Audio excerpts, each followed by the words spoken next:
Back to school we go in Michigan, but with new rules in place that will allow school leaders to hold back students who are not keeping pace with reading or English. The most recent test results depend on whether you're a glass is half full or half empty kind of person, I think. Let's talk about it with Tanya Allen, the president and CEO of the Skillman Foundation. Tanya, great to have you back again. Thank you for having me.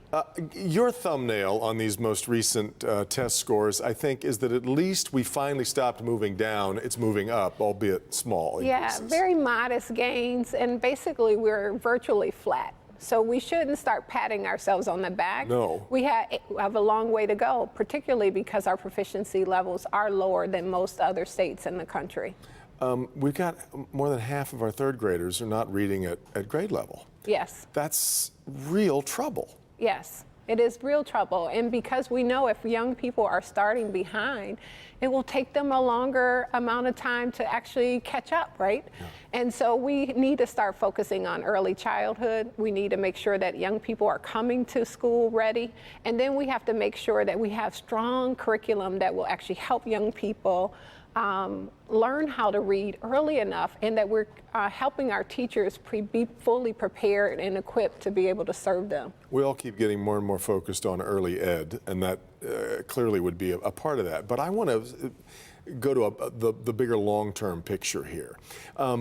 While we were all spending so much time looking at the state's most troubled school districts, like Detroit, I'm not sure we were all realizing how far behind as a state we were falling. Even our best school districts weren't keeping up with the best school districts in other parts of the country.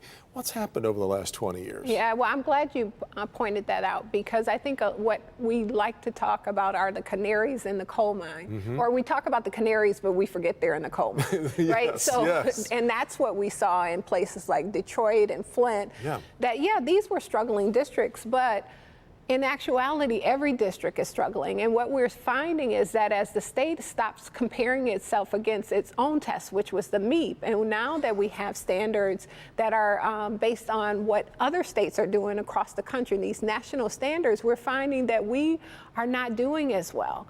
And I think a lot of times in our state, we've looked at other districts and said, look at these districts, how great they are. Look at these other districts, look how poor they are doing. Yeah. And then we choose winners and losers. But the problem is all of our children have to be winners, right? That's exactly right. And so we have to figure out how we start to make investments in all of our school districts and set some standards at the state level. Every school district gets to choose its curriculum. Every school district gets to choose its professional development. The states that do the best and have grown the fastest, place like Tennessee, Massachusetts, Florida, all of those places, California, they have set some mandates. They've said, this is the curriculum we're going to use. Here might be 2 or 3 you're going to use them. This is the type of professional development we're going to do. And you start to see everybody gaining quickly, whereas we're right now doing it in a very disparate way. Every district gets to choose how they want to improve. Does this get us into the arguments over Common Core and things like that, where whether it's Common Core or another set of standards, but that where the entire state is at least playing out of the same playbook? Because I think we've all sort of seen, I think over the years we've thought there was a beauty to that, of local control. Every school district gets to decide what's best for the students in its own community. Yeah, and you'll hear people argue against Common Core. You know, we shouldn't be looking at what everybody else in the country is doing.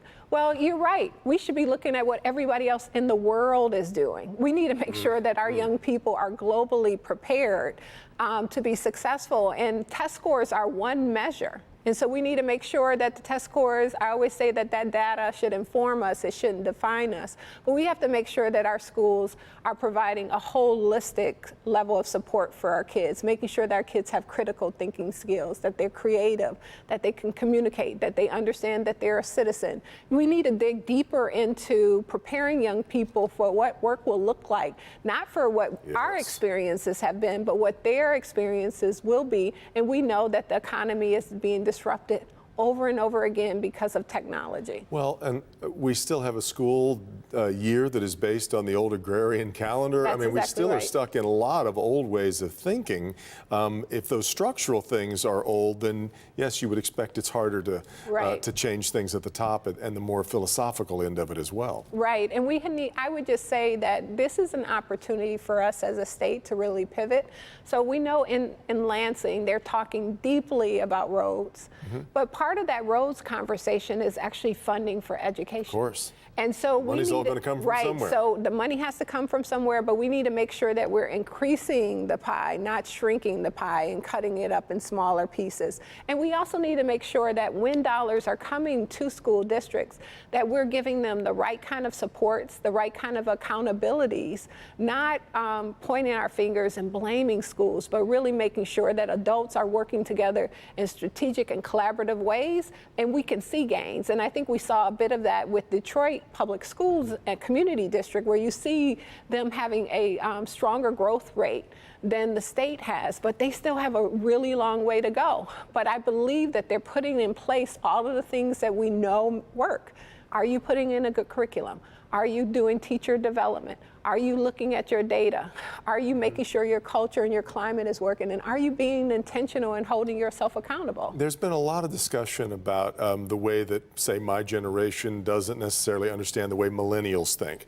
So that I suppose talks about really adults. Are we understanding how today's young people are learning, and is it different than the way it used to be? Right. We are still talking about millennials, and the generation of children that are in school, I think is the I generation, right? Right. And so here are these young people whose brains are actually being reshaped by the way that they engage with technology. Tablets everywhere. Just like phone, ours yes. got shaped with the music that we've listened to. Mm-hmm. So we have to make sure that these young people need to be prepared for jobs that haven't even been created.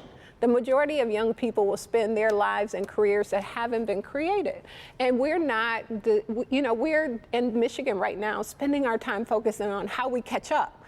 We need to figure out how to leapfrog if we really want our young people to be prepared. And that means that we got to think more than just test scores, but we cannot have these dismal test scores pulling us backwards. We have to make sure that we're really investing in the things that will leverage the greatest gains academically.